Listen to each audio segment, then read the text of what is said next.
La grève contre la réforme des retraites continue, malgré ce qui s'est passé ce week-end, ce rebondissement, ce coup de théâtre, qui était un peu attendu, il faut bien le dire, avec les déclarations d'Édouard Philippe qui renonce provisoirement à l'âge pivot. Et pour en parler, nous accueillons Cyril Chabagnier, bonsoir. Bonsoir. Vous êtes le président de la CFTC. La CFTC, Confédération française des travailleurs chrétiens, c'est la dénomination complète. Communément, on dit que vous êtes l'un des syndicats réformistes. Oui. En France, au même titre que l'UNSA ou la CFDT. J'imagine que dans un premier temps, vous vous êtes réjoui, évidemment, de l'annonce du Premier ministre. Oui, on s'est réjoui dans un premier temps. C'est une avancée qui était et qui est importante. C'était le préalable pour qu'on puisse continuer à dialoguer et rentrer dans la conférence pour trouver des solutions au niveau de l'équilibre financier pour 2027. Nous, à la CFTC, on n'avait pas mis en ligne rouge l'âge pivot de 64 ans, mais on avait mis comme ligne rouge que ce soit mis en place dès 2022 et que les décotes soient pérennes. Donc cette ouverture nous permet aujourd'hui d'essayer de trouver des solutions un peu plus novatrices que celles qui sont données jusqu'à présent. Oui, néanmoins, rien n'est acquis, puisqu'il va falloir discuter maintenant entre vous, trouver une solution qui soit ensuite acceptée par le gouvernement. Et par le patronat. Et par le patronat, c'est pas gagné en fait. Non, c'est pas gagné, mais ça donne les conditions pour faire un véritable dialogue social, je pense. Il y a des solutions. On a été enfermés pendant des mois sur les 3 solutions qui sont simplement l'augmentation des cotisations ou la durée du travail ou la baisse des pensions. Il y a d'autres solutions qu'on peut trouver et qu'on peut proposer à nous, partenaires sociaux dits réformistes et constructifs, de démontrer qu'on est capable d'apporter des solutions qui tiennent la route et au gouvernement de démontrer qu'ils sont capables de les accepter, de les incorporer au texte de loi. Les solutions, en fait, on les connaît, c'est assez simple. Soit on augmente les cotisations, soit on baisse les pensions. Pas que, non. Non, il y a d'autres solutions. On peut utiliser le fonds de réserve, j'en avais parlé chez votre confrère Edwige Chevrillon dès le mois de novembre. C'est 37 milliards du fonds de réserve des retraites. Pas la totalité. De disponible, il n'y a peut-être pas 37 milliards de disponibles. 30,5 milliards de disponibles. Mais ça n'assure pas la pérennité pour Non, ça n'assure pas la pérennité. On peut en prendre une partie. C'était pas question de prendre les 30 milliards et de les brûler en 2 ans. C'était pas ça le but. Mais on pouvait prendre quelques milliards chaque année qui permettaient de trouver des solutions un peu plus transitoires. On a la CRDS d'ailleurs qui s'arrête en 2024 sur laquelle on pourrait prendre une partie pour financer la dépendance, parce que le risque de dépendance est un risque important et il faut le financer, mais une partie pour la retraite. On a proposé, nous, à la CFTC, une autre solution aussi, c'est de revenir sur les exonérations de l'épargne retraite individuelle, pas toucher au côté collectif, style PERCO, qui est très utile pour les salaires et pour les salariés, souvent d'ailleurs de salaires assez modestes, mais par contre qui est utilisé au niveau individuel que pour les hauts revenus, donc on pourrait retirer les exonérations de cette partie-là.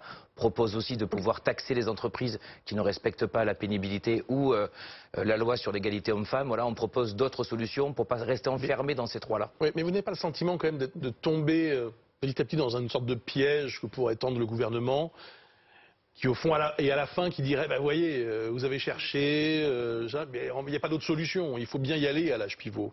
D'autres solutions, là je viens d'en citer quelques-unes, donc on peut quand même trouver. Je pense qu'il y en a qui sont acceptables par tout le monde. On a un véritable enjeu dans cette négociation, c'est vraiment de démontrer qu'il y a des solutions et qu'on est capable d'arriver à un compromis. Je crois que c'est important pour nous, organisations syndicales, mais aussi pour le gouvernement, pouvoir montrer que le dialogue social en France n'est pas mort.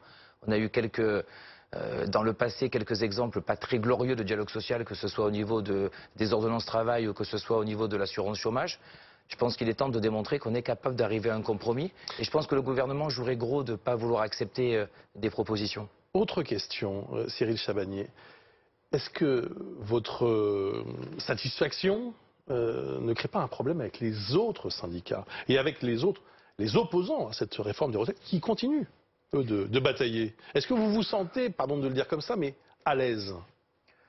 Oui, parce que depuis le départ, il y a une différence de fond. On sait qu'il y a 2 camps, même si j'aime pas cette expression, au niveau des syndicats. Ceux qui refusent la réforme dans sa globalité, ils le disent depuis le départ et c'est respectable. Et ceux, au contraire, qui pensent qu'un régime universel par points est une bonne idée, on en fait partie. Ça fait 10 ans qu'on demande ça à la CFTC.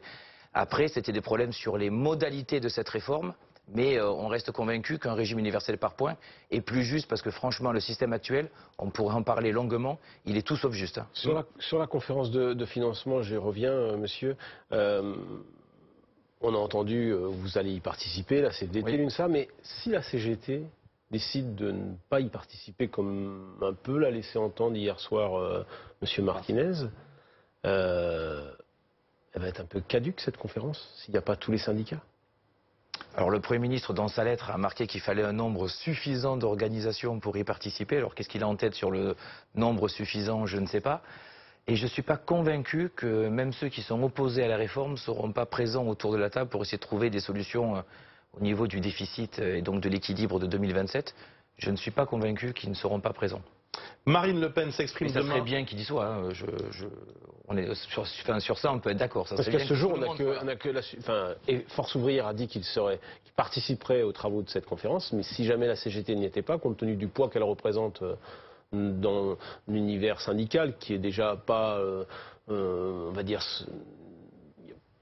tous les gens ne sont pas syndiqués, donc si en plus il en manque une importante, la CGT, ça donnerait très peu de poids à cette conférence. Je pense déjà qu'il y a de fortes chances qu'ils viennent, honnêtement. Et puis au bout d'un moment, il faut peut-être aussi avancer dans cette réforme avec ceux qui ont envie d'avancer. Donc on ne pourra pas arrêter cette réforme et arrêter la discussion et la conférence parce qu'une organisation décide de ne pas y aller, qui est opposée d'ailleurs à tout point de vue sur la réforme. Marine Le Pen s'exprime dans le Parisien demain et déclare « Les syndicats réformistes sont les idiots utiles du macronisme ». Quelle belle C'est pour déclaration. vous, ça, hein? Oui, mais j'avais bien compris que c'était pour moi. Je l'avais, pour vous en tout cas, mais pour moi aussi, je l'avais pris comme ça. Qu'est-ce que vous répondez à Marine Le Pen? Écoutez, nous à la CFTC, on essaye d'apaiser, on essaye de dialoguer, on essaye de réformer, on essaye surtout et avant tout de construire. Si c'est ça, être un idiot utile, je le prends comme un compliment. Au moins, nous, on est utile. Ouais, mais est-ce que vous ne faites pas le jeu de l'exécutif? Mais si vouloir dialoguer, si vouloir construire, si vouloir trouver un compromis, c'est être dans la compromission et être l'idiot utile, c'est... alors il n'y a plus qu'une forme de syndicalisme, c'est de s'opposer à tout. Non, je crois que être constructif, être réformiste, essayer de trouver des compromis, et ça doit être aujourd'hui en 2020 le travail de base d'un syndicaliste. Donc moi j'assume de souhaiter dialoguer et de souhaiter trouver des compromis. On doit être là pour, vous savez, à la CFTC on a une devise, c'est savoir s'opposer mais toujours proposer. Donc il faut aussi avoir le côté toujours proposer. Merci donc beaucoup. Dialoguer. Merci Cyril Chabagny. On va se retrouver dans quelques instants pour évoquer à nouveau d'ailleurs cette réforme et cette grève qui continue. Puis il y avait encore pas mal de perturbations aujourd'hui, même si petit à petit le trafic s'améliore à la SNCF et la RATP. À tout de suite.